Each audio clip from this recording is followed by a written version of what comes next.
Did everybody get a copy of the minutes? And does anybody have any corrections they would make the minutes? If not, we just need a motion to approve the minutes from the last board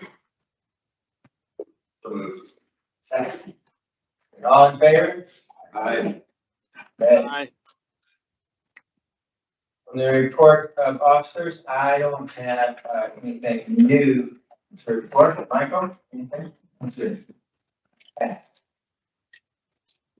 Michelle gets us right to you. With all of these financial transfers we have to deal with, I think probably could do it with one vote. I would think so. So let's tell us what we're doing.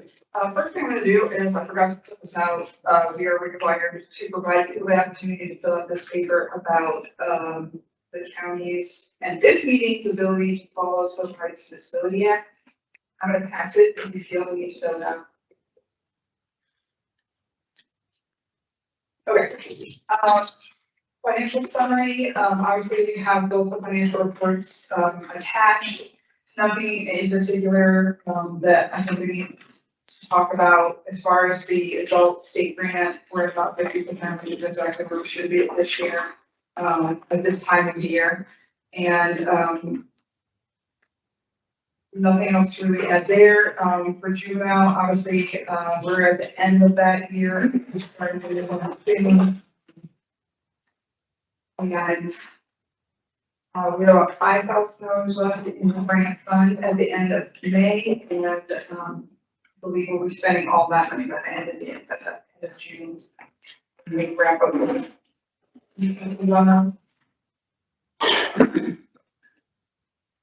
Then on the transfers, we have project transfers, just trying to make sure we're using as much of the grant money as we can as usual and putting money where we need it. We did have to increase what we're spending on postage because of joining the trucks program, which requires us to send a letter out letting people know that if they don't come in and pay their back fees, that it can be taken out of their state tax returns. And so we have to send a letter, which is something we weren't doing in the past. And so that did require us to budget and move a little bit of money for postage. That's the first two transfers. The next one, we're going to be a little short on some of our utility type payments, so we're just moving money from building item to telecom to pay that. Next two are for juvenile, once again paying, moving some money. This one's to pay our leases, slightly over what we thought we were going to need. Part of that's to move, and then this next one, liability insurance has gone up from 11,500 to 15,550. So we did have to make a transfer there. The next two have to do with some money that we received a couple of years ago. We applied to Walmart to help pay for a lunch for the crisis intervention team training. We used part of that money that year, didn't need it the next year, and now they're doing combined trainings for the 4-county area. So this year they held the training in Kendallville at the community center they have there. And they invited people from all of the 4 counties up in the corner, and we had 2 of our staff go over to it and get CIT certified, which is great. If you're not familiar, CIT is the training that helps law enforcement and first responders and folks from the jail and some of our folks to learn how to more effectively deal with somebody that's in a mental health crisis. And learn a little bit more about different diagnosis, what that person might be going through and things like that. And so with the funding this year, we were able to provide some of like the mid-afternoon snacks for everybody that attended that. And so we needed to transfer money in order to provide those snacks. And that's right. So these transfers kind of cover the shortage and things after. I didn't see anything unusual when I was doing I guess today. I do believe we can, unless anybody has any big discussion or questions about them, I'm just entertaining a motion to approve all the transfers. I make the motion to approve all transfers. Second, please. Second. All right, all in favor? Aye. Aye. Aye. All right. So our juvenile program, we have a couple things on that. Who's in charge? All right, well, with a change updates, we've been awarded a grant, the behavioral health partnership with Northeastern Center. This will allow a master's level therapist to be present at Change Academy up to 2 hours per day, which will be able to do initial assessments concerning mental health and or substance abuse needs and make referrals for treatment if needed. In addition, they'll be there for any potential crisis intervention that we might have for so, yeah, so we're all grateful. The staff are all very grateful for Michelle for putting together the grant proposal that resulted in this. Currently, we have 5 returning participants to the program for the upcoming fall 2026 semester. We have 4 awaiting intake. In terms of programming, we continued our Botman life skills class with the students. It's been great success. We have a lot of great participation from the students with that. This is what we've also hosted the Children's First Center, which they focus on the shaken baby syndrome. We also implemented the junior achievement test with the students, kind of looking at career goals, things for them to look at in terms of their future interests and everything. In terms of training, it's our summer breaks. We're doing a lot of training right now for staff, focusing on a lot of de-escalation, verbal judo, safety and emergency procedures, suicide prevention, evidence-based practices, and obviously a lot of education-related topics. Okay. Any questions? Do we need to go with this now? You want to do that later? Okay. All right, so, you only have a copy there of the agreement for Change Academy placement, and that just ties in with what Dave just told us. So Michelle, us what we got there. So, part of implementing, this new program with the Northeastern Center for August when students come back is, some changes to paperwork. So the small pack you have there is, the paperwork we use to enroll a student at Change Academy, and the highlighted portions are what, we have added in order, to make the new partnership program work.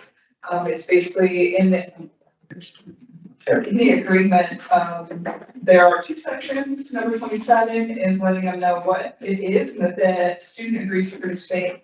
And then on page 5 of that, section Z is basically the parents' agreement to open discussions about those services, understanding that their student's going to be talked to by this contact person. And there's another paper which is about parent and legal guardian responsibility. Pretty much the exact same wording has been added to that section, so they're also signing on this form. And then an update to the release of information. 2 updates actually. Number 7, adding Northeastern Center for the particular program, and then 8, we decided it's important to add the ability to circle which school district it's coming from and have an initial app as well. That wasn't already on there, but we wanted to add it.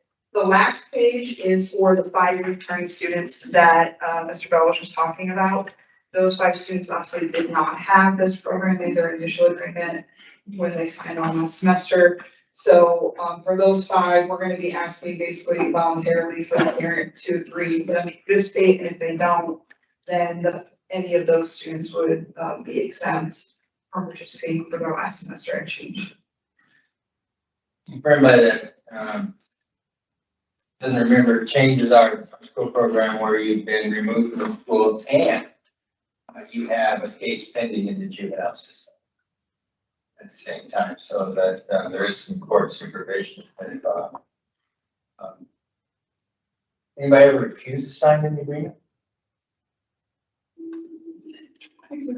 One, okay. Typically, the parents obviously want the kid to get in the change so that they don't miss a whole semester or a whole year of school. So we need to vote on the changes to the agreement. Yes, please. So essentially, we're just having the child participate in the new crisis intervention, letting the parents know that if it needs their participation, they're going to agree with it. And I have a motion to approve the agreement for change guiding placement in attached forms. I make the motion. Everybody's counting, Tom. A second? I have a quick question. Yes. What happens if the juvenile says he's going to do it and then the officer, which happens quite a bit, So, we would handle that in the same way as we handle any other refusal for state program. So we would take it into our disciplinary, policy and just look at how we want to handle it first. Is there a way for us to use our skills to convince them to participate? And if not, then it becomes a disciplinary matter. is that when we subject them to removal from the program? It could be eventually, yes. Your applications, then come back to me and then I decide whether to notify you to education. Good question. Any other questions? Comments on that? We were less concerned about Michelle, being reactive to some of the requests from the school as well as what we're seeing. Obviously, it's an evolution of the program to meet the needs of the community. We had, some time limits to hurry up and get people in the case, or excuse me, the change, things of that nature. So we have a limited amount of time to actually evaluate, see what the issues are. So it's not, we were seeing some issues where they were showing up to change. And then we were finding out what all of the problems were. So our initial need was emergency management. So to come in and just see some kids who were in crisis when they showed up and really be able to be there and help them and not put that on Dave and that staff. So it was more of just having the support there from the mental health to do that. But yeah, and the other part Michelle and I had some discussion on was the parental participation. And it's in there, but the wording is encouraged. So because we can't really hold the juvenile responsible whether the parents are actually doing their duty intervention.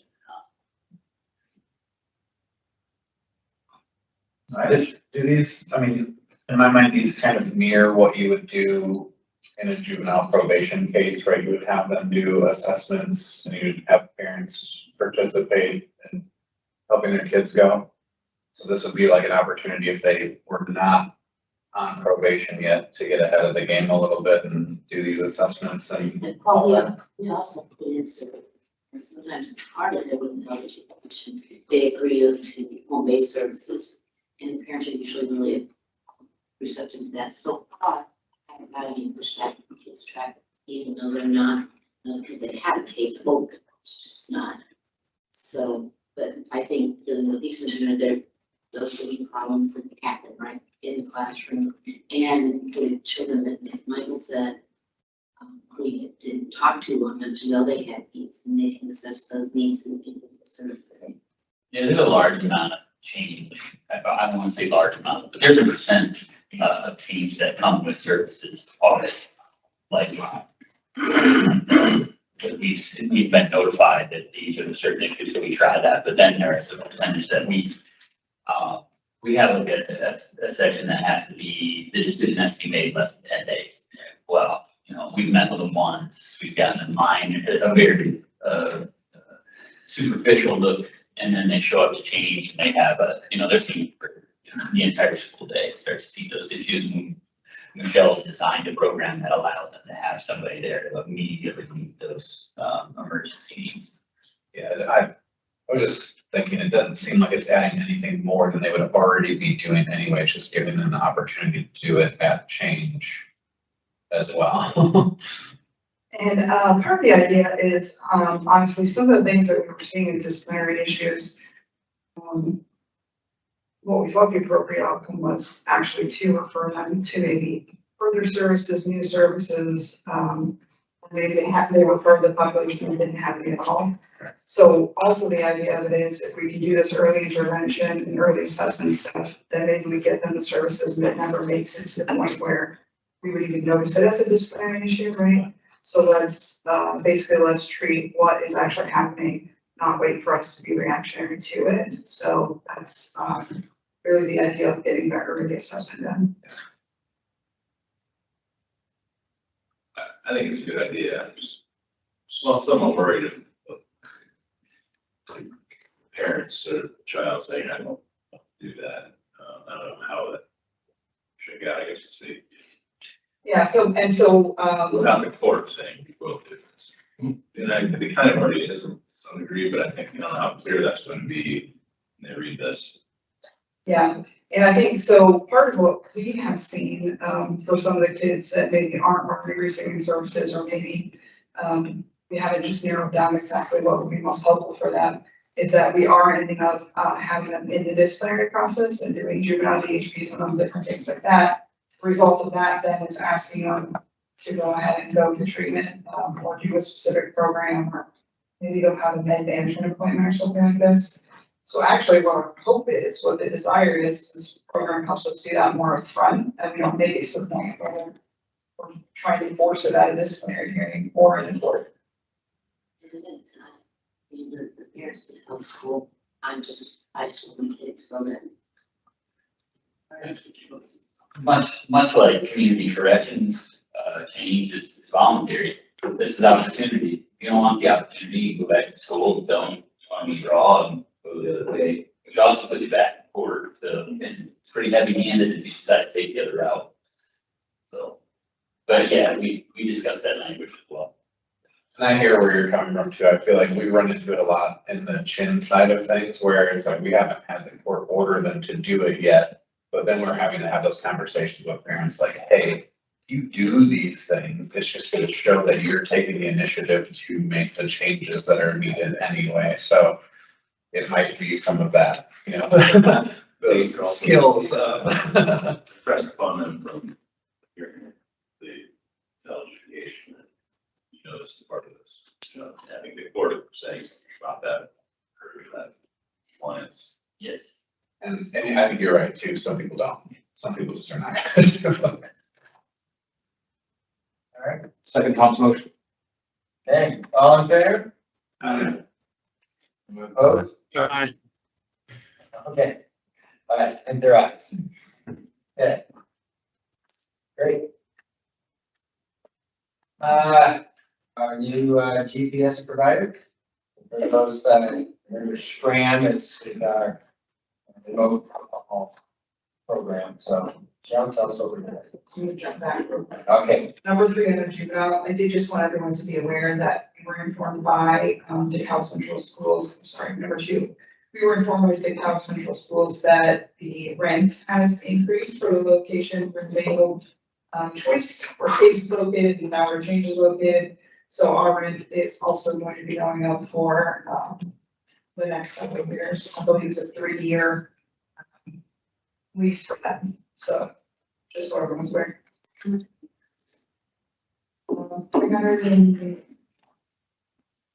dollars. If I didn't know, I apologize.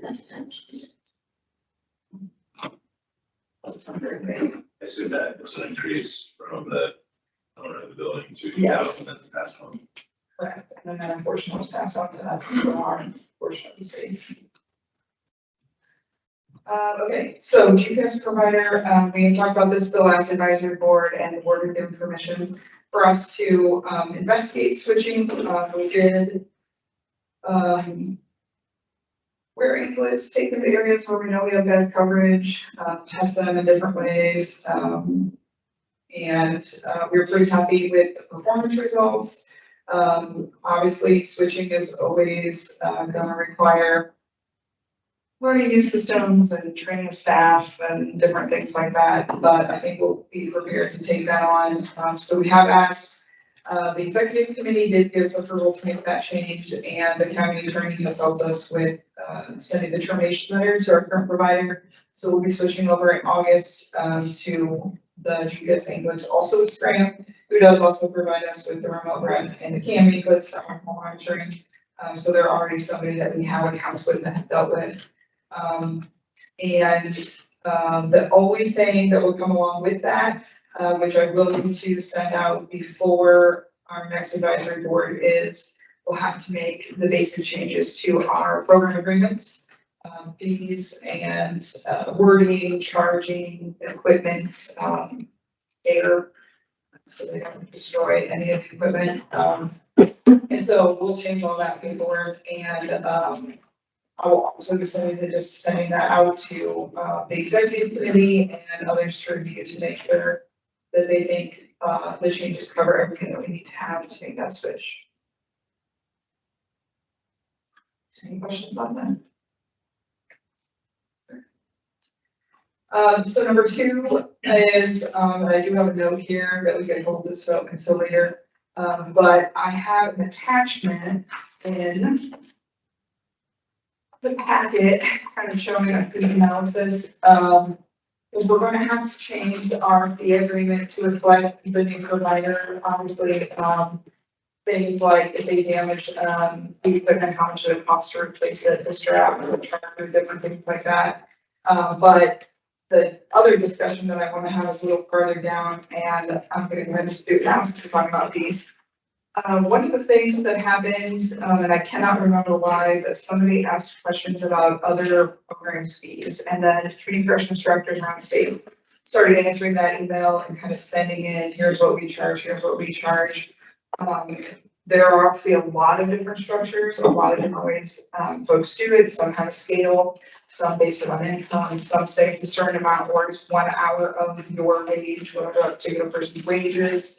But what I found as the answers were coming in, I started to collect them, which then somebody else did too. So now there's actually a state provided, not the state, the association provided list of fees. But what I found was we're actually on the low end of that. And so I made a chart just so we can kind of see where we are. Currently $12 a day, and kind of where the state fees go from there. And this first page is specifically for electronic monitoring pension. On the back, I did provide, there wasn't as much data, not as many programs answered, but on the back, I did provide about the 15 programs that answered on the residential. On that one, it did seem that we were kind of, more towards, the median and a little bit higher. So I don't necessarily want to talk about changing the fees for that, but I do think, with the discussion that we're going to be having coming up about grant funding and sustainability, that is probably time to talk about raising our daily fee for health retention services. Other than just paying our cost of having each input on an individual, the other things that we have to consider are all of our staff time for monitoring those individuals, responding to alerts, having folks be on call to respond to alerts, any of the other ordering we have to do, making sure we have inventory, training, all these different things. So my proposal under F, I don't remember exactly where I have it, is that we would move our daily fee up to $15 a day. It kind of puts us right in the median there if you're looking at the chart of what other programs are charging. And I think it's going to be important for us as we have the next discussion about our sustainability to understand that we need to be increasing our project income in order to cover all the bills that we're going to be having to come out of that account in the future. Any questions about the charts or the thought process? Yeah, I think, yeah, we can get that on. Assuming that we get, but how much people are making all year. So if you went to an hourly, say 1 hour per day, what does that look like? Is that closer to 12 or is it closer to 20? I do not have that information with me right now. We probably could come up with the information. It may be more specifically geared towards the residential folks because we collect their pay stubs weekly because they have the percentage that we also look at. But also we can request those from all of our participants at any time as part of the agreement. So that is information that we could come up with, but I don't know it right now. I personally think that would be helpful. I mean, I know you run into a lot of occasions when people, even at $12 a day, struggle if they're lower income. participants that make $40 an hour that, yes, and that. I understand administratively, that's probably going to be a big burden. It's too much. Obviously, we didn't have that discussion on how much time that will take to do that, but maybe worth looking at. That's, I don't know.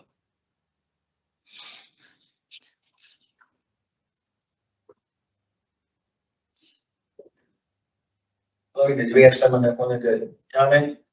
I don't know.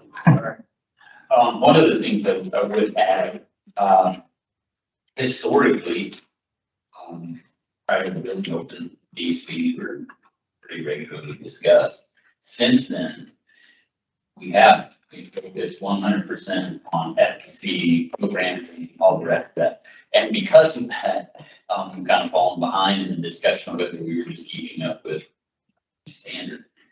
Is really some of the things that I thought internally. I know that I think fees, EMHD was almost a yearly, if not a quarterly discussion to make sure that the program is financially stable. But since Michelle and I started working together, I mean, I don't think we really talked about that fee or where those were at since we got here. Really focused on programming and other expectations. I think that's where the real separation is. We focused on that, didn't really stay up to date with, I hate to say stay up to date, but continue to raise those fees to the program. Because she was unable to find out when the last time was that we actually discussed that and changed it, which means it's practical, but, so. So to add to that a little bit more, we have a lot of victim cases right now, and we already are charging them $3 more a day. So moving to Scram, that's gonna eliminate that because that program offers a free monitoring app. So some of those people, they're not gonna see an increase at all. So anybody that has a victim in their case or check order in that case is already paying $15 a day by the victim monitoring requirement. So there is a population of people that aren't gonna see the increase, but there is also a good population that makes a ton of money. So, as part of this discussion, I think maybe we'll just, kind of talk about all of section F. So, because there's a bigger picture here as well. What the state has been, kind of warning us about, we have talked about it in prior meetings, is that there was gonna be a reduction in funding, from the DOC for the 2027 adult year. And, I cannot provide a clear explanation of why that is happening, but the state appropriation from the budget, is not the amount they're gonna be handing out. It's gonna be, $11 million, over $11 million less. The answers have ranged from administrative costs to needing to pay for the last half of 2026 grant awards that they've already handed out are 2027. I don't understand it and I cannot explain it. But the bottom line is there's $11 million less that they will be giving out to programs across the state. We should find out about that very shortly. State JRAC meets today, and then I believe sometime early next week, we will get our final answer about what is happening with particular programs. So in light of that, not knowing what the actual answer is, but knowing that it's not going to be in our favor, we've been looking at a lot of different ideas for sustainability, looking at ways to cut some costs if we can. Part of the reason we're trying to go with a different provider for GPS. We have been able to find some other cost savings in supplies and services. But these are items that were already coming out of our project income, and we were already appropriating more than we were taking in. And so obviously having a cut, that's going to only increase. Obviously not a sustainable thing. We can do it for a little while, but at some point, it's gonna catch up with us and we're gonna more out of our project income than we're actually taking in. So, and obviously the second answer there is you need to increase your project income. So that's, couple of directions that we've been trying to go, looking at all the different ways that we can make it work, that we can survive it until there are possible changes. One change is that they are talking about having the community corrections funding, as well as if other programs survive, the funding that comes out of that thing for probation programs, problem solving court programs, and the others that were all cut last year. If the Criminal Justice Institute takes it over, there is a chance, obviously, well, it will be run differently because it won't be a Department of Corrections anymore. But other than that, I wouldn't be able to say what kind of changes specifically they would want to make. In listening at any meeting they had about it, the executive director of Criminal Justice Institute said he wouldn't want it to necessarily be called a grant program anymore. He wants it to feel a little more stable, some different things like that. That's just what he's talking about. So cost savings we talked about, under number 2, we have now the ability to try to run a commissary program directly out of community corrections. Because of wording statute, we had to run it through the sheriff's department before, and any revenue that was made in that program was kept at the sheriff's department and used to provide us with some services. We will be able to run it ourselves, and so we are hoping to make some small amount of revenue off that. We do not know how much that would be and haven't found a way to come up with an estimate on that, because the jail's not been able to provide us with what they believe they make off of it. So we're not sure what that would be. And we also plan to offer some tablets through that service. And those tablets would give the participants the ability, if they chose to, use some of their commissary funding to watch movies, play games, send text messages, and some other things, which is not something that we also have numbers on. So although we think it will generate just a little bit of revenue for us, which can be used for very specific things to supplement programming, train staff by equipment, all of that will help. So that is something that right now we're working with the auditor's office on how to appropriately set those accounts up. And then also the county attorney is reviewing the contract that was provided to give me feedback on what needs to be changed in that. So on number 2, we are asking for advisory board approval to start those services with the provider we chose, which is DeKalb. We did look at a couple others. They are the ones that appear to offer some services, the ability to tablets, a software program that is included at no cost to us, that's going to help track each offender's account and ordering and supplies and things like that. And so we need advisory board approval to run that program, and then we'll finish up what we need to have the commissioners sign the contract. So I don't want to vote on that now, or do you want me to keep going? There's a lot. We'll get to that one right now. Okay. When does our agreement with the sheriff? Commissary, is that? The sheriff is, I think, waiting on me to let him know when we're ready to take ours over. So the new state law gives us the ability to start running it July 1st. We're not going to hit that mark because we had to wait on a couple of answers from state board accounts for the auditors and different things like that. So what we need is the permission to run the program from advisory board, and then it'll depend on when the commissioners want to sign the agreement. And then we can work with DeKalb, which was our chosen provider, on when they think they can get it started and when we could stop using the sheriff's services. Do I have any comments on that specific request, which is to have Caldwell run the commissary services here? Are the participants going to have more things available in commissary, less, or about the same compared to how it is now? I think they're going to have more. One of the things that they'll be able to provide that we don't have in our current service is some clothing options. So in the residential facility, there is certain clothing and colors of clothing and things that they are supposed to wear when they're in the building and not leaving or returning when they're wearing street clothes, as we say.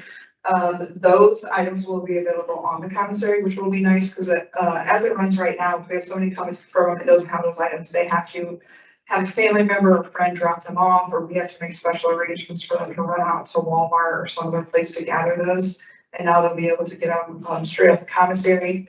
The pricing in general is actually gonna be a little bit cheaper for most items. A few items are gonna be a little bit more, and they've been able to provide us with everything that's currently available. I would move to approve partnering with Caldwell to provide commissary. Second. All right, all in favor? Aye. Aye. All right. Passes. Okay. So, under, number 3, I've already hit on this, but project income, appropriations have been exceeding, the income that we actually get into that. So, this is where I put on the agenda to start talking about raising electronic monitoring fees. At this point, our budget income, for 2025, we have a deficit of about $125,000, because we are very careful with how we spend the money. We haven't spent all the way up to our appropriation, so we've been okay.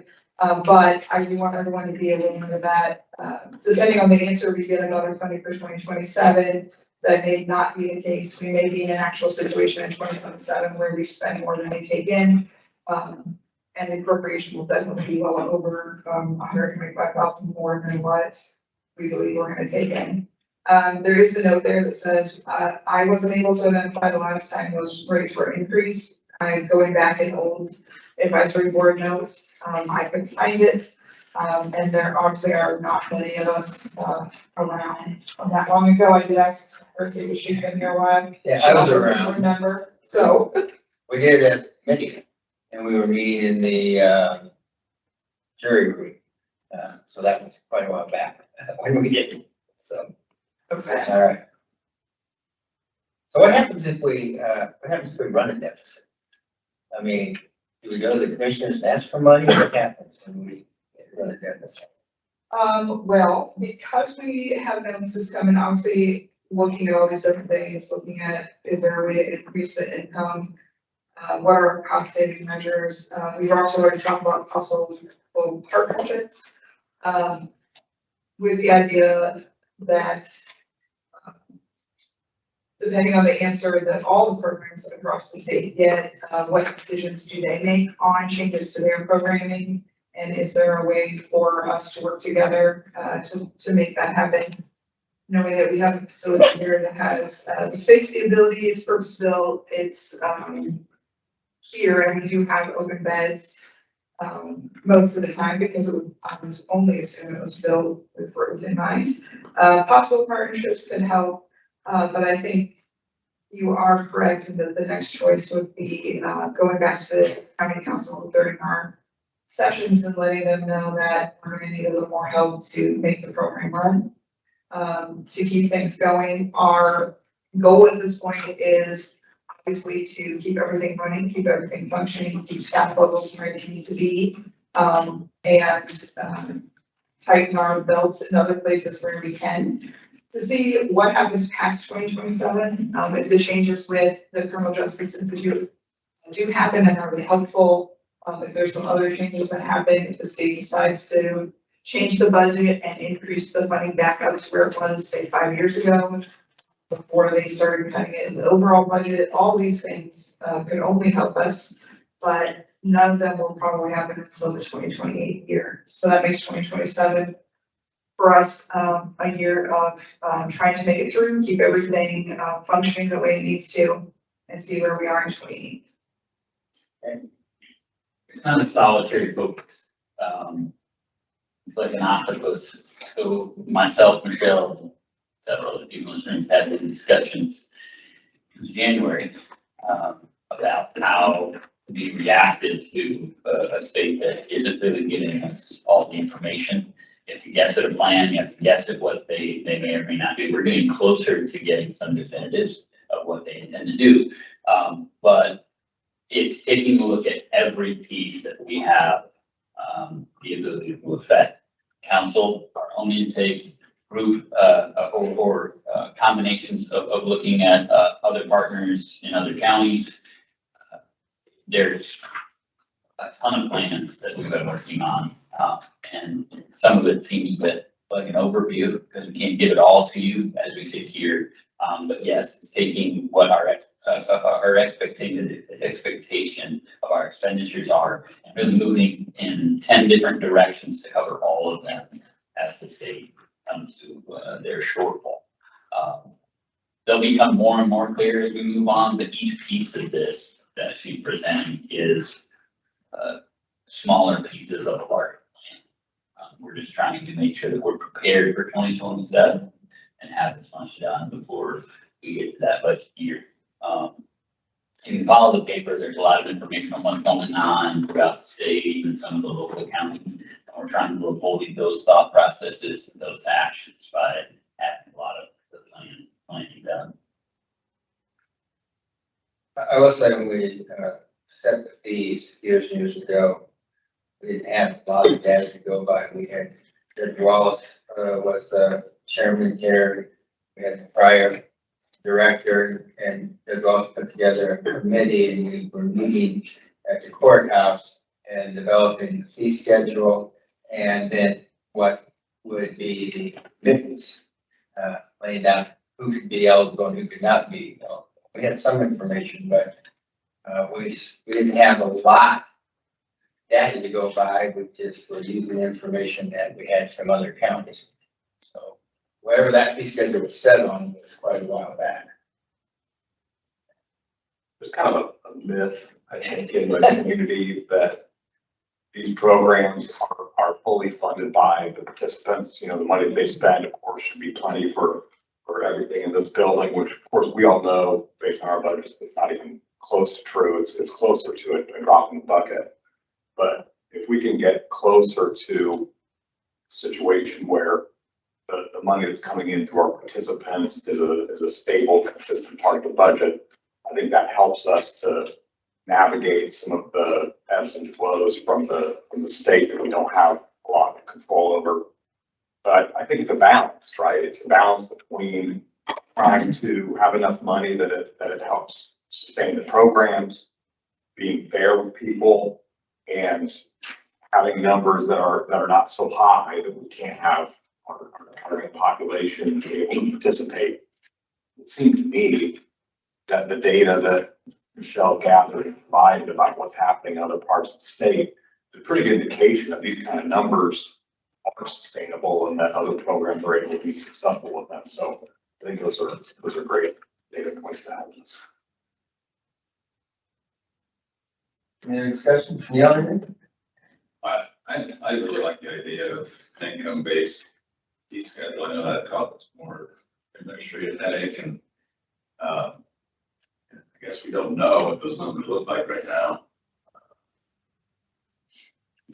But there's some people that are making a lot of money, and I like, the one county says, it's anywhere between $12 and $60 based on their income. I think that's potentially a way to make this program more sustainable. If we have higher vendors that have the ability theoretically to pay a higher fee, and the other options, well, if I don't do that, I'm going to sit in jail and have zero that period of time. Maybe not 100% accurate, but I think it's close. I think that looks at the bottom side of that bracket too and said, we don't want to keep people out that should be have this opportunity. They don't make as much money. And I know $15 an hour is fairly standard. My son has a summer job making $27 an hour, so. But I just think that means, it almost means test a little bit and has the potential to generate more revenue. We don't know what the numbers look like. So we want to stopgap raising 15 now to pay extra income, rate. If we're projected at 125,000 short, and then $3 reduce 40, I think we have on the commissary potential income, things like that. Here, other things you're doing, but I think that potentially could get us more sustainable if we have for those higher earners, the ability to charge a little more. Neil, are you suggesting that the fee per day be higher of $15 a day or 1 hour of pay?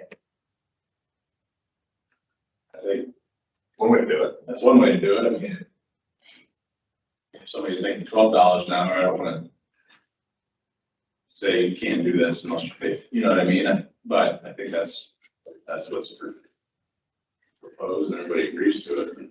Okay.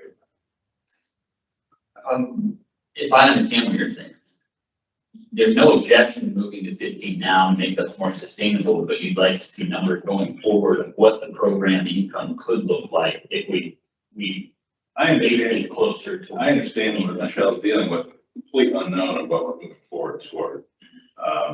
You know, my fear is obviously they really slash things. If we raise it now to 15 or 1 hour, then I don't want it to obviously go down, but I don't know what those numbers are to say 80% of our population is making over $15 an hour. Okay, we should be okay then.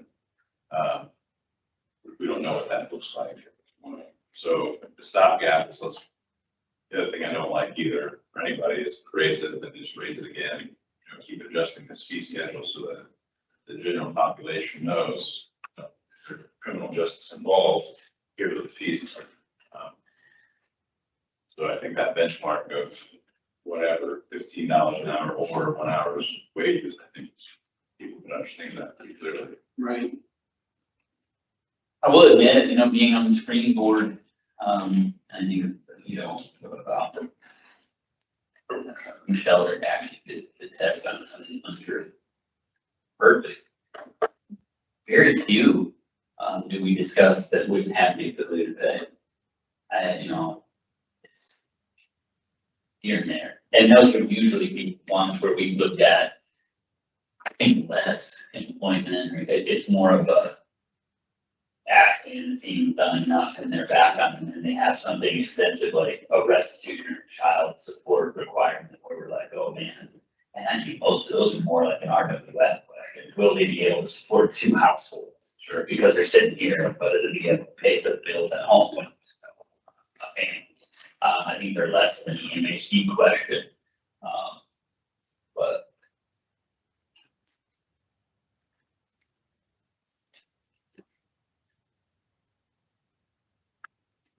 So if we had kind of stop, thing here, is there a way to gather up the data, say for the next 6 months?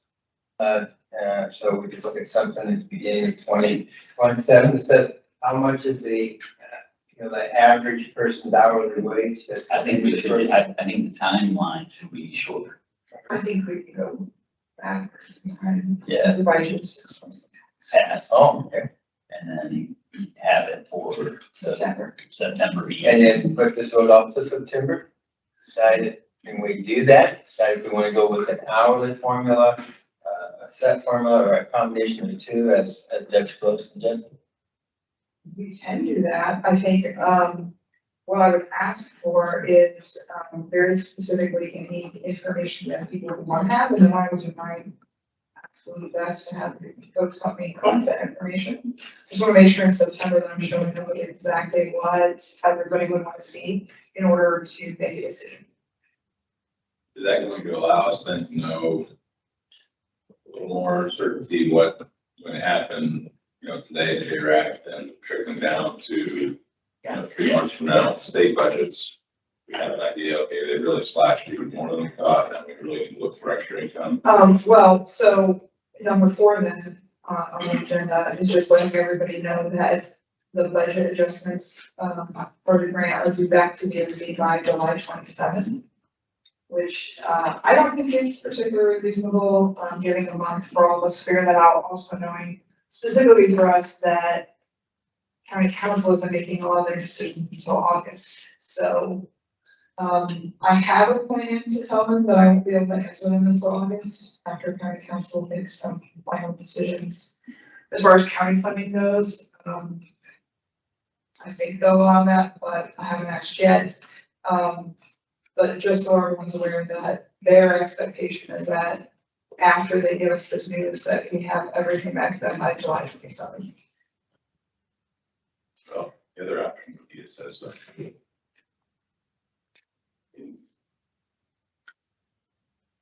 Sorry. I completely understand, when you talk about fees, having everybody that's sitting in the court said, without Barrow not being here, but Kevin being here, speaking directly to a defendant and talking. The end of that case was on talking to a defendant about exactly what this means when you walk into court, what that expense is like, what it's that matters. And you're correct. You want to be fair, communicative, and make sure everybody understands when they walk in and they do that. This is what that's going to mean for you. This is what you have to plan for. But I completely understand you wanting to make sure that we don't do that. Change it in 2 months, change it in. I can tell you the clients ask, what is this gonna cost me in my private practice? My private clients ask, and we have this little chart that says what the fees are paid to our counter. And they can sit there with their loved ones and look at it and say, yeah, I wanna take this plea agreement that might send me to work release or home detention, or I just wanna do my 90 days in jail. Whatever they want, because they always ask what it's gonna cost you. Might be worth putting it in the air. I don't know if it'll affect juvenile home detention fees, because it would be less than half if we moved it to 15. So I don't know if bumping that. It actually is near, we just haven't talked about it yet. The idea was to raise the parental responsibility, juvenile fees and daily. So also an increase. So for the September meeting, we would like to look at what people are making per hour. And how does that equate to what they're paying, with the idea of also discussing a possible certain amount per day, 4% of income, or certain amount per day, or 1 hour's wage, like some of the other counties are doing. Is there other information that anybody wanted? Does that include the parental, like their income? Is it the household or is it both parents when it comes to the juvenile?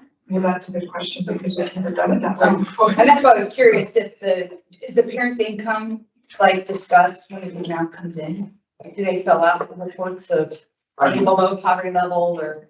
Parental participation is discussed by the judge.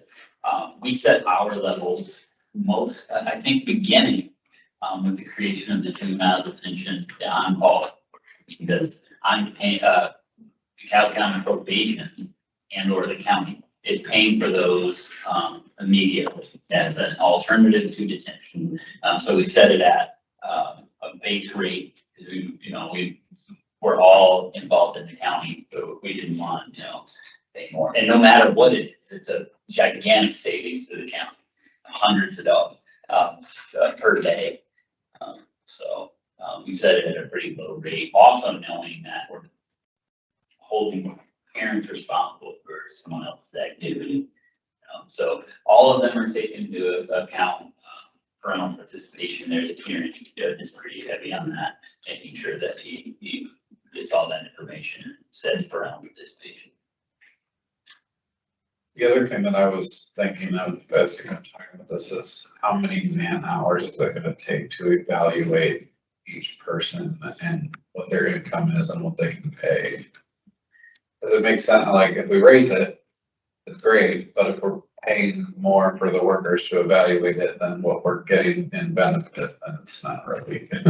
Well, you already get a pay stub though. People in residential workplace are paying percentage, so you're checking that anyways. So our financial manager, spends time calculating each pay stub that she gets for residential. If that person owes the overage and how much that overage is. So if we were to begin to do something like a percentage for home detention, I will ask her how much longer she thinks that's gonna take.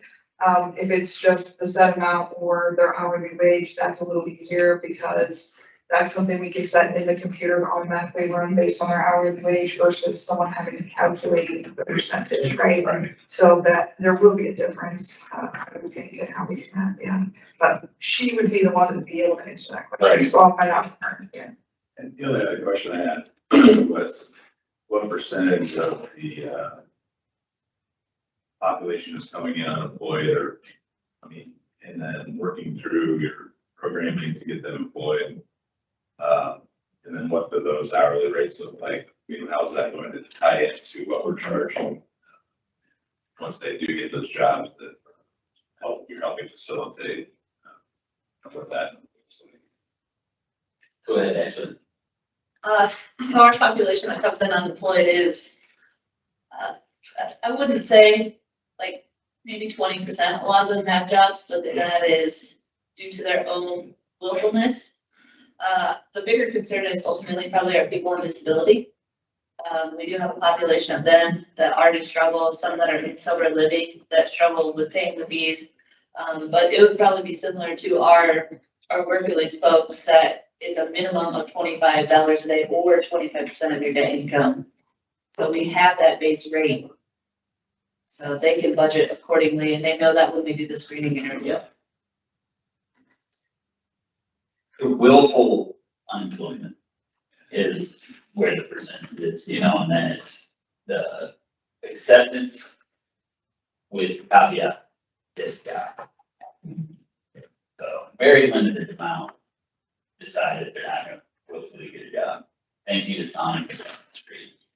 The holidays. And holiday, yeah. It may also be useful to know whether there's a significant percentage of our participants that don't have straight hourly jobs. Because I think that could potentially complicate, you know, some of the structure of 1 hour's pay. Well, if they work at a trailer factory and it's a piece rate, or if they have a heavy bonus structure, those things are pretty significant variables. My sense is the vast majority of our folks are hourly, but I may not have a good handle on that.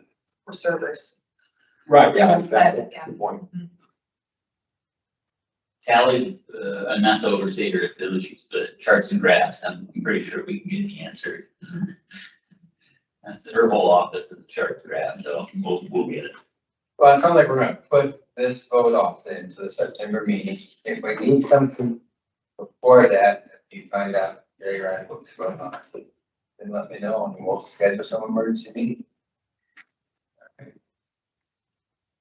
All right. Director's updates, if there are any. So I will still need a vote to change the fee structure policy for moving to the other GPS company. Because that happens in August, and we're not talking about the rate changes until September. We're gonna have a kind of a gap there, so that would just be updating it to reflect that we don't have the extra 3 hours a day for the victim. Any damage to the equipment, the difference for the different company, what they charge there. That would be the change that would be going on there. I'm happy to sign that. Okay, sorry. So what exactly do you need a vote on? To change our fee policy to reflect our change to the Scram GPS monitoring. And I have someone take a motion that we did it. So we did? Second? All right. So all in favor, that small. I'm Got it. Great. Anyone opposed? Got that part back. I already talked about number one, with the possible change in funding to the Criminal Justice Institute. And number two is just an update to let everyone know we still haven't gotten the vehicle to replace the one that no longer runs correctly. Because we had requested the all-wheel drive model, and field officers often are out in the winter time with snow and ice and things, and people that have not plowed or cleared their driveways, and so we wanted to make sure no one's getting stuck somewhere that could be a safety hazard for them. And what the dealership told me was that they stopped production on the 2026 models earlier than the dealers thought they would, I guess. So they're bidding us at 27 at the same price, but we have to wait for about another 2 weeks until they can get it built. Okay.